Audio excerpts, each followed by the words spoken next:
അസ്സലാമു അലൈക്കും വറഹ്മത്തുള്ളാഹി. പ്രിയപ്പെട്ടവരെ, ഇന്ന് ഞാൻ ഈ വീഡിയോയിൽ എത്തിയിട്ടുള്ളത് ഏറെ സുപ്രധാനമായ ഒരു വിഷയം നിങ്ങൾക്ക് മുമ്പിൽ അവതരിപ്പിക്കാനാണ്. ഇന്നത്തെ 2025 ഏപ്രിൽ 6 ഞായറാഴ്ച ചന്ദ്രിക ദിനപത്രം പുറത്തിറക്കിയ വാരാന്ത്യ പതിപ്പിൽ ഉള്ളൊരു റിപ്പോർട്ടിലേക്കാണ് ഞാൻ നിങ്ങളെ ഇന്ന് ശ്രദ്ധ ക്ഷണിക്കുന്നത്. നോവുകൾക്കു മീതെ മുസ്ലിം ലീഗ് സ്വപ്നക്കൂടുകൾ എന്ന തലക്കെട്ടിലാണ് ഇന്ന് ഈ ഒരു വാരാന്ത്യ പതിപ്പ് ഇന്ന് പുറത്തിറക്കിയിട്ടുള്ളത്. 2024 ജൂലൈ 30 അർദ്ധരാത്രി മുണ്ടക്കൈക്ക് മീതെ പുഞ്ചിരിമട്ടം പൊട്ടിയപടർന്നു. താഴെ ഉറങ്ങിക്കിടന്ന മനുഷ്യരിലേക്ക് അത് കുത്തിയൊലിച്ചു. പുലർച്ചെ 1:45-നും 2:30-ക്കും 4 മണിക്കുമായി പൊട്ടിയടർന്നെത്തിയ വൻ മരങ്ങളും പാറക്കെട്ടുകളും ചെളിവെള്ളത്തിനൊപ്പം മനുഷ്യജീവനുകളുമായി പുന്നപ്പുഴയിലൂടെ സൂചിപ്പാറ വെള്ളച്ചാട്ടവും കാന്തൻപാറ മലയിടുക്കും കടന്ന് ചാലിയാറോളം ഒഴുകി ഒറ്റ രാത്രിയിൽ ഒരു നാട് ഇല്ലാതായി. നമുക്കറിയാം, വയനാട് ജില്ലയിലെ ചൂരക്കൈ, അതുപോലെ തന്നെ മുണ്ടക്കൈ, ചൂരൽമല, മേപ്പാടി പ്രദേശങ്ങൾ അതിദാരുണമായ ഒരു ദുരന്തം സംഭവിച്ച നമുക്കെല്ലാവർക്കും അറിയാം. ഒരു രാത്രിയിൽ തങ്ങൾ കിടന്നുറങ്ങിയ ആ ഒരു ഭവനങ്ങളും അതുപോലെ തന്നെ മറ്റ് എല്ലാ കൃഷിയിടങ്ങളും നേരം പുലർച്ചെയാവുമ്പോഴേക്ക് അതിദാരുണമാം വിധം ദുരന്തം നടന്ന് ഒന്നുമില്ലാതായ ഒരു ദുരവസ്ഥ നമ്മളൊക്കെ കേട്ടതാണ്. അതുമായി ബന്ധപ്പെട്ടാണ് ഇന്ന് ചന്ദ്രികയുടെ വാരാന്ത്യ പതിപ്പിൽ കൃത്യമായി തന്നെ മുസ്ലിം ലീഗ് നടത്തിയ പ്രവർത്തനത്തെക്കുറിച്ച് ഒരു സമഗ്രമായ ഒരു വിശദീകരണം ഇന്നത്തെ വാരാന്ത്യ പതിപ്പിൽ എത്തിയിട്ടുള്ളത്. അത് നിങ്ങൾക്ക് മുമ്പിൽ ഞാൻ അവതരിപ്പിക്കുകയാണ്. മുസ്ലിം ലീഗ് എന്നും ജീവകാരുണ്യ പ്രവർത്തന രംഗത്ത് അതിൻ്റേതായ മുഖമുദ്ര പതിപ്പിക്കുന്ന ഒരു രാഷ്ട്രീയ പ്രസ്ഥാനമാണ് എന്നുള്ളത് നമ്മൾ പറയാതെ തന്നെ പൊതുജനങ്ങൾക്കും മറ്റ് ഇതര രാഷ്ട്രീയ പ്രസ്ഥാനങ്ങൾക്കും അവർക്ക് തന്നെ അത് ബോധ്യമുള്ള കാര്യമാണ്. പല രാഷ്ട്രീയ പ്രസ്ഥാനങ്ങളും ആ ഒരു വിഷയത്തിൽ ജീവകാരുണ്യ പ്രവർത്തന രംഗത്ത് മുസ്ലിം ലീഗിനെ മാതൃകയാക്കാവുന്ന പ്രവർത്തനങ്ങൾ കാഴ്ചവെക്കുന്നുണ്ട്. ഈ ഒരു സമയത്തും മറ്റിതര രാഷ്ട്രീയ പ്രസ്ഥാനങ്ങളൊക്കെ നടത്തിയിട്ടുള്ള ജീവകാരുണ്യ പ്രവർത്തനങ്ങളെക്കുറിച്ചും ഒക്കെ നമ്മൾ കണ്ടതാണ്. അവരുടെ പ്രവർത്തനങ്ങളൊക്കെ നമ്മൾ പ്രകീർത്തിക്കുകയും അവർക്ക് നന്മകൾ നേരുകയും ചെയ്യുകയാണ്. ഏതായാലും ഈ ദുരിത സമയത്ത് മുസ്ലിം ലീഗ് നടത്തിയിട്ടുള്ള ചിട്ടയായ പ്രവർത്തനങ്ങളെക്കുറിച്ച് ചെറിയ വിശദീകരണം ഇന്നത്തെ വാരാന്ത്യ പതിപ്പിൽ വന്നിട്ടുണ്ട്. അത് നിങ്ങൾക്ക് മുമ്പിൽ അവതരിപ്പിക്കുകയാണ്. അതിലേറ്റവും ശ്രദ്ധേയമായത് ദുരന്തബാധിതരുടെ ആവശ്യപ്രകാരം മേപ്പാടി പഞ്ചായത്തിൽ തന്നെയാണ് സ്വപ്ന ഭവനങ്ങൾ ഉയരുന്നത്. മേപ്പാടി പഞ്ചായത്തിലെ തൃക്കൈപ്പറ്റ് വില്ലേജിൽ വെള്ളിത്തോട് പ്രദേശത്ത് മുട്ടിൽ മേപ്പാടി പ്രധാന റോഡിനോട് ചേർന്നാണ് നിർദ്ദിഷ്ട ഭവന പദ്ധതി യാഥാർത്ഥ്യമാക്കുന്നത്.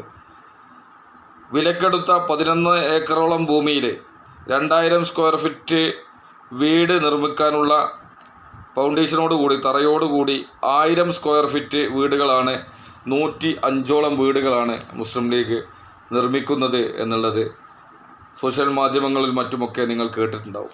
ആ ഒരു വിഷയമാണ് ഞാൻ നിങ്ങൾക്ക് മുന്നിൽ അവതരിപ്പിക്കുന്നത്. ഇതിൽ KS മുസ്തഫയുടെ ലേഖനത്തിൽ നമ്മൾ കുറച്ച് കാര്യങ്ങൾ അദ്ദേഹം സൂചിപ്പിക്കുന്നുണ്ട്. ഇടതൂർന്ന വളരുന്ന പച്ചക്കാഴ്ചകളുടെ പകിട്ടായിരുന്നു മുണ്ടക്കയുടെയും ചൂരൽമലയുടെയും കരുത്ത്. മേലെ വെള്ളിമലയിൽ നൂറ്റാണ്ടുകളുടെ വേരാഴ്ന്നു നിൽക്കുന്ന കൂട്ടം മരങ്ങളും മാനുകളും താഴെ ബ്രിട്ടീഷ് അധിനിവേശത്തോട് പൊരുതി നിൽക്കാനാവാതെ മുറിവേറ്റ് വീണ വൻ മരങ്ങളുടെ ശവപ്പറമ്പിൽ വെട്ടിയൊരുങ്ങി നിൽക്കുന്ന തേയിലപ്പാടം, ആകാശത്തു നിന്നും തേയില കൊളുന്തുകളിലേക്ക് നീളുന്ന കൂടമഞ്ഞിൻ കുളിര്, അരണിമലയുടെ മേൽത്തട്ടിൽ നിന്ന് മുണ്ടക്കയുടെ നെറുകെ വെള്ളാരങ്കല്ലുകളെ മടിത്തട്ടിലായി തൊഴുകുന്ന പുന്നപ്പുഴ, നീലാകാശം വരെ വിലയിച്ചു കിടക്കുന്ന കാറ്റ്, മലയോരത്തെ ചെരുവുകളും മേടുകളും കൃഷി ചെയ്തും തേയിലക്കൊളുന്തു നുള്ളിയും ജീവിച്ചു പോന്ന നാട്ടുകാർ, പ്രകൃതി കനിഞ്ഞൊരുകിയ സൗന്ദര്യം, സൗന്ദര്യം കൊണ്ട് സമ്പന്നമായ മുണ്ടക്കയുടെ ജീവിതം കുന്നിൻ മുകളിലെ കാറ്റുപോലെ ശാന്തമായിരുന്നു. അവിടുത്തെ ഒരു അനുഭവമാണ് KS മുസ്തഫ വിവരിക്കുന്നത്. ശാന്തിയുടെ നല്ല കാലങ്ങൾക്കുമേൽ ദുരിതങ്ങളുടെ പ്രകമ്പനം തീർത്ത് 2024 ജൂലൈ 30 അർദ്ധരാത്രി മുണ്ടക്കൈക്ക് മീതെ പുഞ്ചിരിമട്ടം പൊട്ടിയടർന്നു. താഴെ ഉറങ്ങിക്കിടന്ന മനുഷ്യരിലേക്ക് അത് കുത്തിയൊലിച്ച് പുലർച്ചെ 1:46-നും 2:30-ക്കും 4 മണിക്കുമായി പൊട്ടിയടർന്നെത്തിയ വൻ മരങ്ങളും പാറക്കൂട്ടങ്ങളും ചെളിവെള്ളത്തിനൊപ്പം മനുഷ്യജീവനുകളുമായി പുന്നപ്പുഴയിലൂടെ സൂചിപ്പാറ വെള്ളച്ചാട്ടവും കാന്തൻപാറ മലയിടുക്കും കടന്ന് ചാലിയാറോളം ഒഴുകി ഒറ്റ രാത്രിയിൽ ഒരു നാട് ഇല്ലാതായി. അന്നത്തെ ആ ഒരു കഥയാണ് ബഹുമാന്യപ്പെട്ട KS മുസ്തഫ ഇവിടെ വിവരിക്കുന്നത്. മുണ്ടക്കൈ, പുത്തുമല, അട്ടമല, വെള്ളരിമല, ചൂരൽമല തുടങ്ങിയ പ്രദേശങ്ങൾ ഉൾക്കൊള്ളുന്ന വെള്ളരിമല വില്ലേജിലാണ് ഉരുൾ ദുരന്തമുണ്ടായത്. മേപ്പാടി ഗ്രാമപഞ്ചായത്തിലെ അട്ടമല വാർഡിൽ 302 കുടുംബങ്ങളും മുണ്ടക്കയിലെ 224 കുടുംബങ്ങളും ചൂരൽമലയിലെ 483 കുടുംബങ്ങളുമാണ് താമസിച്ചിരുന്നത്. ആകെ 1009 കുടുംബങ്ങളായിരുന്നു അവിടെ ഉണ്ടായിരുന്നത്. 4068 പേർ.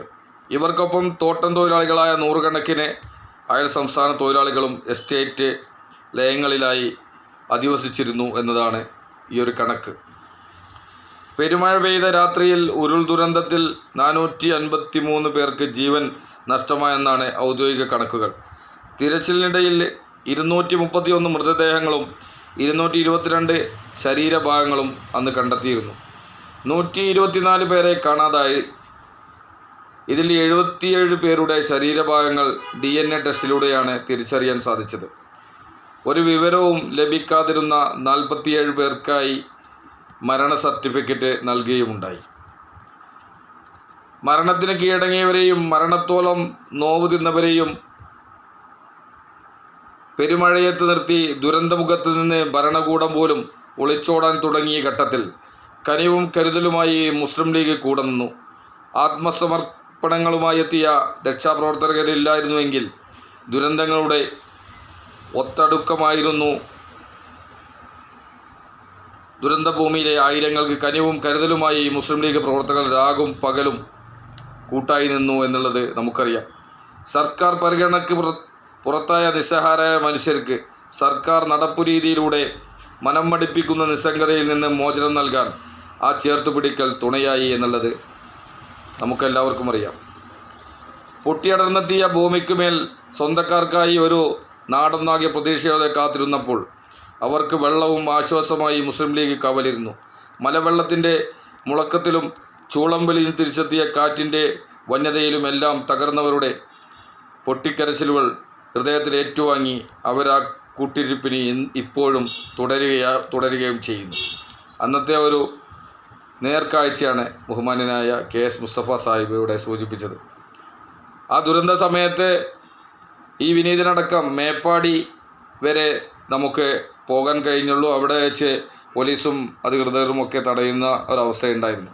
മേപ്പാടി ജുമാ മസ്ജിദിൽ അവിടെ ഒരുക്കിയ സൗകര്യങ്ങൾ, അവിടെ മറ്റ് ജുമാ മസ്ജിദുമായി ബന്ധപ്പെട്ട് അവിടെ ഒരുക്കിയ ഭക്ഷണങ്ങളും മറ്റ് സൗകര്യങ്ങളും, അതോടൊപ്പം തന്നെ അതിൻ്റെ ഓപ്പോസിറ്റായി അവിടെ സ്കൂളിൽ ഒരുക്കിയ പോസ്റ്റ്മോർട്ടനും മറ്റു കൈകാര്യങ്ങളും ബോഡി വരുന്നതിന് അവിടെ ചെയ്യുന്ന കാര്യങ്ങളെക്കുറിച്ചും ഒക്കെ നേരിട്ട് അവിടെ കാണാൻ കഴിഞ്ഞ ഒരു ദുരവസ്ഥ നേർക്കാഴ്ചയിൽ നമുക്കൊക്കെ കാണാൻ കഴിഞ്ഞു.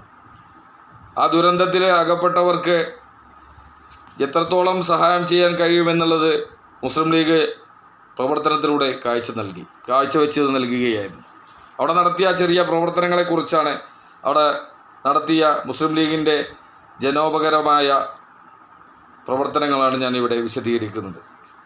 മുണ്ടക്കയിലെ മുസ്ലിം ലീഗ് മോഡൽ എന്നുള്ളത് ഇവിടെ സൂചിപ്പിക്കുന്നു മുസ്തഫ സാഹിബ്. ഉരുൾപൊട്ടലുണ്ടായ ആദ്യ മണിക്കൂർ മുതൽ മുസ്ലിം ലീഗ് പ്രവർത്തകരും യൂത്ത് ലീഗ് വൈറ്റ് ഗാർഡും മുസ്ലിം ലീഗുമായി ബന്ധപ്പെട്ട ആംബുലൻസുകളും ദുരന്തഭൂമിയിലുണ്ടായിരുന്നു.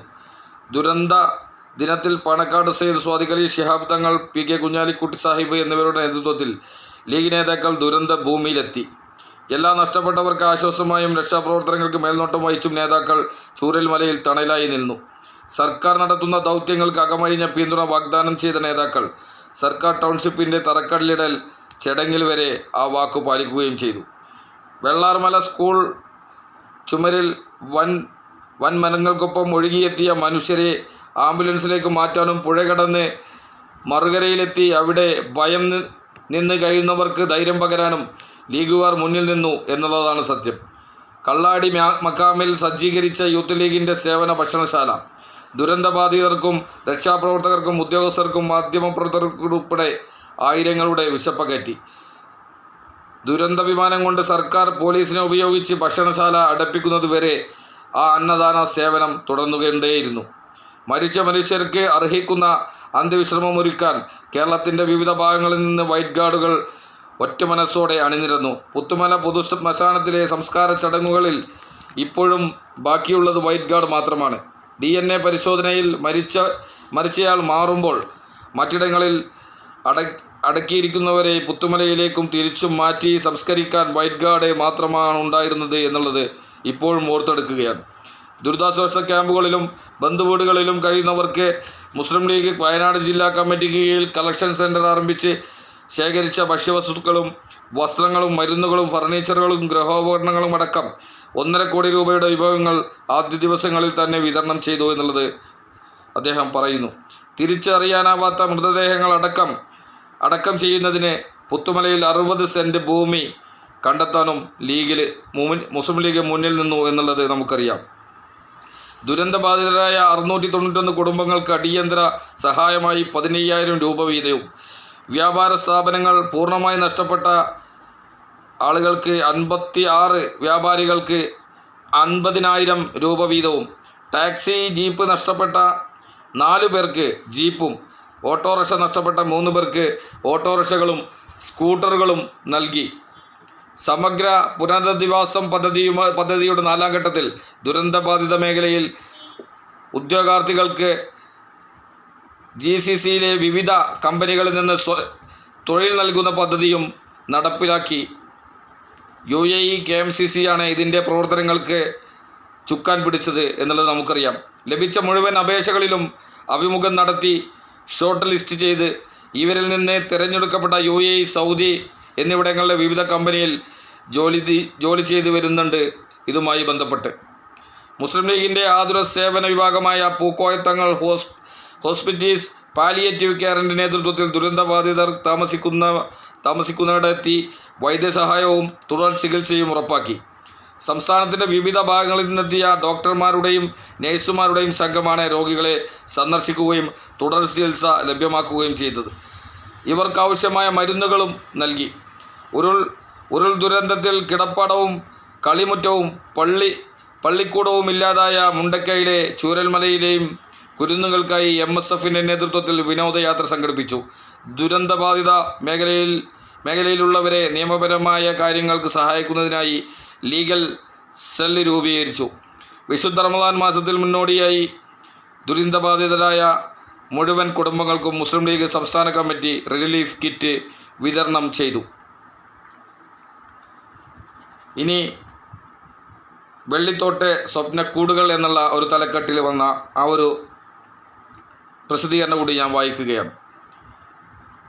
ഉരുൾ ദുരന്തത്തിൽ എല്ലാം നഷ്ടപ്പെട്ടവർക്ക് മുസ്ലിം ലീഗ് പ്രഖ്യാപിച്ച പുനരധിവാസ ഭവന പദ്ധതിയുടെ തറക്കല്ലിടൽ ചടങ്ങ് ചരിത്ര സംഭവമാക്കാനുള്ള ഒരുക്കങ്ങൾ അവസാന ഘട്ടത്തിലാണിപ്പോൾ. ഏപ്രിൽ 9 മുസ്ലിം ലീഗ് സംസ്ഥാന പ്രസിഡന്റ് പാണക്കാട് സയ്യിദ് സ്വാദിഖ് അലി ശിഹാബ് തങ്ങൾ തറക്കല്ലിടൽ കർമ്മം നിർവഹിക്കുന്നതോടെ ദുരന്തത്തിൽ ജീവനൊഴികെ മറ്റെല്ലാം നഷ്ടപ്പെട്ടവർക്ക് പ്രതീക്ഷകളുടെ സ്വപ്നക്കൂടുകൾ ഉയരുകയാണ്. ദുരന്തബാധിതരുടെയും അവരുടെ ആവശ്യപ്രകാരം മേപ്പാടി പഞ്ചായത്തിൽ തന്നെയാണ് സ്വപ്ന ഭവനങ്ങൾ ഉയരുന്നത്. മേപ്പാടി പഞ്ചായത്തിലെ തൃക്കൈപ്പറ്റ വില്ലേജിൽ വെള്ളിത്തോട് പ്രദേശത്ത് മുട്ടിൽ മേപ്പാടി പ്രധാന റോഡിനോട് ചേർന്ന് നിർദ്ദിഷ്ട ഭവന പദ്ധതി യാഥാർത്ഥ്യമാകുന്നത്.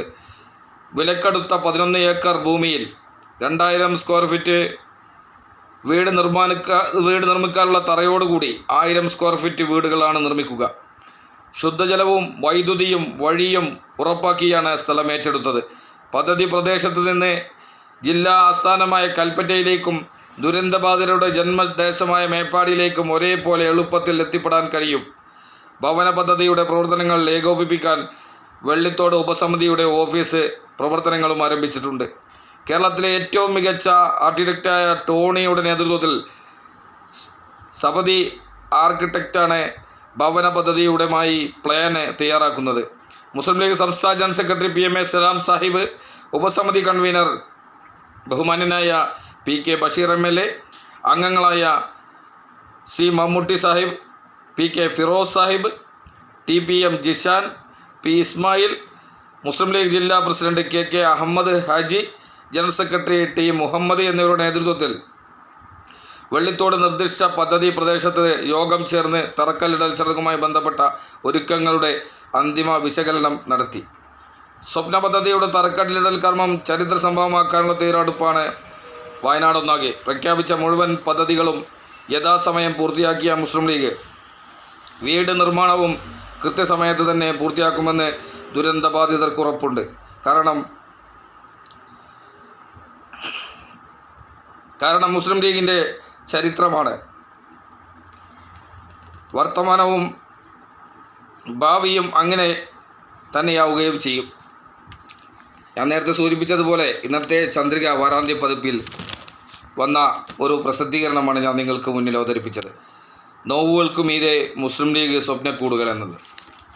ദുരന്തബാധിതർക്ക് താങ്ങും തണലുമായി മുസ്ലിം ലീഗ് നടത്തിയ ജീവകാരുണ്യ പ്രവർത്തനങ്ങളും മുസ്ലിം ലീഗ് നടത്തിയ അവിടെ മുന്നോട്ട് വച്ചിട്ടുള്ള ഭാവി പ്രവർത്തനങ്ങളുമാണ് ഞാനിവിടെ വിശദീകരിച്ചത്.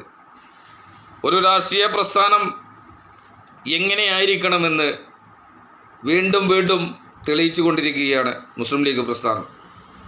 ഇവിടെ പ്രവർത്തിക്കുന്ന വലിയ രാഷ്ട്രീയ പ്രസ്ഥാനങ്ങളൊക്കെ മുസ്ലിം ലീഗിനെ പുകഴ്ത്താനും മുസ്ലിം ലീഗിൻ്റെ പാത പിന്തുടരാനും ഏറെ ശ്രമിക്കുന്ന രാഷ്ട്രീയ പ്രസ്ഥാനങ്ങളുണ്ട്. ഈ ഒരു ദുരന്ത സമയത്ത് ആ പ്രദേശങ്ങളിൽ ജീവകാരുണ്യ പ്രവർത്തനങ്ങളും വളണ്ടിയറുമായൊക്കെ വന്ന് പ്രവർത്തനം നടത്തിയ മറ്റു ഇതര രാഷ്ട്രീയ പ്രസ്ഥാനങ്ങളെയൊക്കെ നമ്മൾ ഈ സമയത്ത് ഓർത്തെടുക്കുകയാണ്. അവരുടെയൊക്കെ പ്രവർത്തനം ശ്ലാഘനീയമാണ്, പ്രവർത്തനം പ്രശംസിക്കുകയാണ്. അതിനോടൊപ്പം തന്നെ മുസ്ലിം ലീഗ് നടത്തിയ ജീവകാരുണ്യ പ്രവർത്തനങ്ങൾ ഒരു സമൂഹത്തെ അവർ അകപ്പെട്ട ദുരന്തത്തിൽ നിന്നും കരകയറ്റുകയും അവർക്ക് കൂര ഒരുക്കാൻ വേണ്ടി ഈ പ്രസ്ഥാനം വലിയ ഫണ്ടുകൾ സ്വരൂപിച്ച് ഈ രംഗത്തേക്ക് ഇറങ്ങുകയുമാണ് ചെയ്യുന്നത്. ഒരു ദുരന്തബാധിത പ്രദേശത്ത് അവിടെ ഏറ്റവും ശ്രദ്ധേയമായ പ്രവർത്തനങ്ങൾ നടത്തി ഏകദേശം മാസങ്ങൾ കണക്കെ അവിടെ പ്രവർത്തനങ്ങൾക്ക് ചുക്കാൻ പിടിച്ചത് മുസ്ലിം യൂത്ത് ലീഗിൻ്റെ വൈറ്റ് ഗാർഡിൻ്റെ പ്രിയപ്പെട്ട ചുണക്കുട്ടികളായ പ്രവർത്തകരാണ്. കേരളത്തിൽ അങ്ങോളം ഇന്നോളമുള്ള നിയോജക മണ്ഡലങ്ങളിൽ നിന്ന് ഓടിയെത്തിയ ആ ഒരു വൈറ്റ് ഗാർഡിൻ്റെ പ്രവർത്തനം ശ്ലാഘനീയമാണ്. ഒരിക്കലും നമുക്ക് മറക്കാൻ കഴിയില്ല. എല്ലാ കാര്യത്തിലും അവിടെ നടന്ന ദുരന്ത സമയത്ത് അവിടെ ഉണ്ടായ പ്രത്യേകിച്ച് അവിടെ മരണമടഞ്ഞവരുടെ മയ്യത്തും മറ്റും പരിപാലിക്കുന്നതിനും അവർക്ക് അതിനുവേണ്ട സഹായങ്ങൾ ചെയ്തു നൽകുന്നതിനും അതുപോലെ തന്നെ അവരെ പുനരുദ്ധരിപ്പിക്കുന്നതിനും മറ്റും എല്ലായിടത്തും നിറഞ്ഞു നിന്നത് വൈറ്റ് ഗാർഡാണ് എന്നുള്ളത് നമുക്കറിയാം. ഈ ഗവൺമെൻറ്റിൻ്റെ മറ്റ് ഉദ്യോഗസ്ഥരും മറ്റു ആളുകളൊക്കെ അവിടെ തിരച്ചിൽ നടത്തുമ്പോഴും അവർക്ക് സഹായമായി, അവർക്ക് പിന്തുണയേകി, അവർക്ക് മുന്നിൽ എല്ലാ പ്രവർത്തനത്തിനും നേതൃത്വം നൽകാൻ അവർ ഏറ്റവും ശ്രദ്ധേയമായി ഉദ്യോഗസ്ഥ തലങ്ങളിലടക്കമുള്ളവർ ആവശ്യപ്പെട്ടതും അവർ പിന്തുണ നൽകിയതും വൈറ്റ് ഗാർഡ് പ്രവർത്തകർക്കായിരുന്നു എന്നുള്ളത് നമുക്കറിയാം. അവിടെ ക്യാമ്പ് ചെയ്ത് മാസങ്ങളോളം പ്രവർത്തനങ്ങൾ നടത്തിയ വൈറ്റ് ഗാർഡിനെ നമുക്ക് മറക്കാൻ കഴിയില്ല. ജീവകാരുണ്യ പ്രവർത്തന രംഗത്തും അതുപോലെ തന്നെ നിശ്ചയമായ പ്രവർത്തന രംഗത്തും ജീവകാരുണ്യ പ്രവർത്തന രംഗത്തും എന്ന് മുതൽക്കൂട്ടായി മുസ്ലിം ലീഗ് നടത്തിയിട്ടുള്ള പ്രവർത്തനങ്ങൾ അതിലേക്ക് സഹായിച്ചവർക്ക് സഹകരിച്ചവർക്ക് പടച്ചതമ്പുരാൻ അർഹമായ പ്രതിഫലം നൽകട്ടെ എന്ന് ആത്മാർത്ഥമായി ദുആ ചെയ്യുകയാണ്. ഈ ബൃഹത് പദ്ധതിയിലേക്ക് മുസ്ലിം ലീഗ് സംഭാവനകൾ ആവശ്യപ്പെട്ടപ്പോൾ കേരളത്തിലും ഇന്ത്യ രാജ്യത്തു നിന്നും അതുപോലെ തന്നെ വിദേശത്തു നിന്നും മറ്റു ആളുകളിൽ നിന്നുമൊക്കെ മുസ്ലിം ലീഗ് ഇതര പ്രവർത്തകരിൽ മുസ്ലിം ലീഗ് ഇതര മനുഷ്യരിൽ നിന്ന് എല്ലാവരിൽ നിന്നും ഈ ഫണ്ട് ക്യാമ്പയിനുമായി ബന്ധപ്പെട്ട് അതിലേക്ക് ഫണ്ട് അയച്ചവർ, അതിലേക്ക് സഹായിച്ചവർ എല്ലാവർക്കും അള്ളാഹു അർഹമായ പ്രതിഫലം നൽകട്ടെ എന്ന് കൂടി ഈ സമയത്ത് പ്രാർത്ഥിക്കുകയാണ്. ഏതായാലും ബൃഹത് പദ്ധതിയായ ആ വീടുകളുടെ ഞാൻ നേരത്തെ സൂചിപ്പിച്ചതുപോലെ തന്നെ 11ഓളം ഏക്കർ സ്ഥലത്താണ് ഈ വീട് നിർമ്മിക്കാൻ പോകുന്നത്. 105 വീടുകളാണ് നിർമ്മിക്കുന്നത് എന്നുള്ളത് സൂചിപ്പിച്ചു. വലിയ 1000 സ്ക്വയർ ഫീറ്റോളം വരുന്ന വീടുകൾ, 2000 സ്ക്വയർ ഫീറ്റ് വീട് പണി കഴിക്കാനുള്ള അതിൻ്റെ ഫൗണ്ടേഷനോടുകൂടെ, അതിൻ്റെ തറയോടുകൂടെ നല്ല സ്ട്രോങ് ആയി ഇട്ടാണ് പ്രവർത്തനം തുടങ്ങുന്നത്. എന്നും മറക്കാത്ത ഒരു അനുഭവമായി വയനാട് ജില്ലയിലെ പാവപ്പെട്ട ജനതയ്ക്ക് എന്നും മുസ്ലിം ലീഗ് അവരോടൊപ്പം ഉണ്ടാകുമെന്ന് ഉറപ്പ് നൽകിക്കൊണ്ടുള്ള പ്രവർത്തനമാണ് മുസ്ലിം ലീഗ് നടത്തിയിട്ടുള്ളത് എന്നുള്ളത് നമുക്കറിയാം. മുണ്ടക്കൈ, പുത്തുമല, അട്ടമല, വെള്ളരിമല, ചൂരൽമല തുടങ്ങിയ പ്രദേശങ്ങൾ ഉൾക്കൊള്ളുന്ന വെള്ളരിമല വില്ലേജിലാണ് ഉരുൾപൊട്ടലുണ്ടായ മേൽപ്പാടി ഗ്രാമപഞ്ചായത്തിലെ അട്ടമല വാർഡിലെ 302 കുടുംബങ്ങളും അതുപോലെ തന്നെ മുണ്ടക്കയിലെ 224 കുടുംബങ്ങളും ചൂരൽമലയിലെ 483 കുടുംബങ്ങളുമാണ് അന്ന് താമസിച്ചിരുന്നത്. ആകെ 1009 കുടുംബങ്ങളിലായി 4068 പേർ. ഇവർക്കൊപ്പം തോട്ടം തൊഴിലാളികളായ നൂറുകണക്കിന് സംസ്ഥാന തൊഴിലാളികളും എസ്റ്റേറ്റുകളിലായി താമസിച്ചിരുന്നു. ആ ഒരു സ്ഥലത്ത് നടന്ന ദുരന്തം നമുക്കൊരിക്കലും മറക്കാൻ കഴിയില്ല. അതിനുള്ള പ്രവർത്തനങ്ങൾക്ക് കാഴ്ചവെച്ച മറ്റു ഇതര രാഷ്ട്രീയ പ്രസ്ഥാനങ്ങളെ അവരെ അഭിനന്ദിക്കുന്നതോടൊപ്പം തന്നെ, അവരുടെ പ്രവർത്തനങ്ങളെ അഭിനന്ദിക്കുന്നതോടൊപ്പം തന്നെ മുസ്ലിം ലീഗ് നടത്തിയിട്ടുള്ള ജീവകാരുണ്യ പ്രവർത്തനം വേറിട്ട് നിൽക്കുകയാണ്. എല്ലാ രാഷ്ട്രീയ പ്രസ്ഥാനങ്ങളും അവിടുത്തെ ജനപ്രതിനിധികൾ, MLA-മാരടക്കം കൃത്യമായി തന്നെ ബഹുമാന്യനായ ടി സിദ്ദീഖ് അടക്കമുള്ള MLA അടക്കമുള്ളവർ മുസ്ലിം ലീഗ് നടത്തിയ ജീവോപകരണ പ്രവർത്തനങ്ങളെക്കുറിച്ചും അതുപോലെ തന്നെ മറ്റിതര രാഷ്ട്രീയ പ്രസ്ഥാനങ്ങളും ഒക്കെ ഈ വിഷയങ്ങളെക്കുറിച്ച് ആ ഒരു ജീവകരണ പ്രവർത്തന രംഗത്തൊക്കെ നമ്മുടെ കേരളത്തിൻ്റെ പല മന്ത്രിമാരുമൊക്കെ അത് പ്രശംസിച്ചു രംഗത്ത് വന്നതൊക്കെ നമ്മൾ കണ്ടതാണ്. ഏതായാലും ഈ ഒരു പ്രവർത്തനത്തെ വളരെ ശ്രദ്ധയാകർഷിച്ച ഒരു പ്രവർത്തനത്തെ മുസ്ലിം ലീഗ് എന്നും മുതൽക്കൂട്ടായി, മുസ്ലിം ലീഗ് പ്രവർത്തനങ്ങൾ എന്നും ആളുകൾക്ക് ഒരു തുറന്ന പുസ്തകം കണക്കെ മുസ്ലിം ലീഗ് ജനങ്ങൾക്ക് മുന്നിൽ എന്നും ഉണ്ടാകുമെന്ന് തെളിയിക്കുന്ന ഒരു പ്രവർത്തനമാണ് കാഴ്ചവെക്കുന്നത് എന്ന് കൂടി സമയത്ത് ഉണർത്തിക്കൊണ്ട് ഇന്നത്തെ ഈ വാരാന്ത്യ പതിപ്പിൻ്റെ ആ ഒരു വാരാന്ത്യ പതിപ്പിൽ വന്ന ആ ഒരു ലേഖനം ഞാൻ നിങ്ങൾക്ക് മുമ്പിൽ അവതരിപ്പിക്കുകയാണ്. പ്രിയങ്കരനായ മുസ്ലിം ലീഗിൻ്റെ നേതാവ് പ്രിയപ്പെട്ട KS മുസ്തഫ സാഹിബിൻ്റെ ലേഖനവും അതോടൊപ്പം തന്നെ അതിന് നൽകിയ ആ ഒരു പ്രവർത്തനവും ഒക്കെ ഞാനിവിടെ വിശദീകരിച്ചു. എല്ലാവർക്കും നല്ലൊരു ദിനം ആശംസിക്കുകയാണ്. സഹായ സഹകരണങ്ങൾ ചെയ്യുക, അത് തന്നെയാണ് നാളെ നമുക്ക് പടച്ച തമ്പുരാന് മുമ്പിൽ നമുക്ക് ലഭിക്കുന്ന ആ ഏറെ ആശ്വാസമുള്ള പ്രവർത്തനങ്ങൾ എന്നുകൂടി സമയത്ത് ഉണർത്തിക്കൊണ്ട് ഒരിക്കൽ കൂടി ഈ സേവന സജ്ജരായ പ്രവർത്തകർക്കും അതുപോലെ തന്നെ ഇതിലേക്ക് സഹകരിച്ച എല്ലാവർക്കും പടച്ച തമ്പുരാൻ അർഹമായ പ്രതിഫലം നൽകട്ടെ എന്ന് കൂടി ആത്മാർത്ഥമായി പ്രാർത്ഥിച്ചുകൊണ്ട് ഞാൻ എൻ്റെ വാക്കുകൾ നിർത്തുകയാണ്. എല്ലാവർക്കും നന്ദി. അസ്സലാമു അലൈക്കും വറഹ്മത്തുള്ളാഹി തആല വബറകാതുഹു. ജയ് മുസ്ലിം ലീഗ്.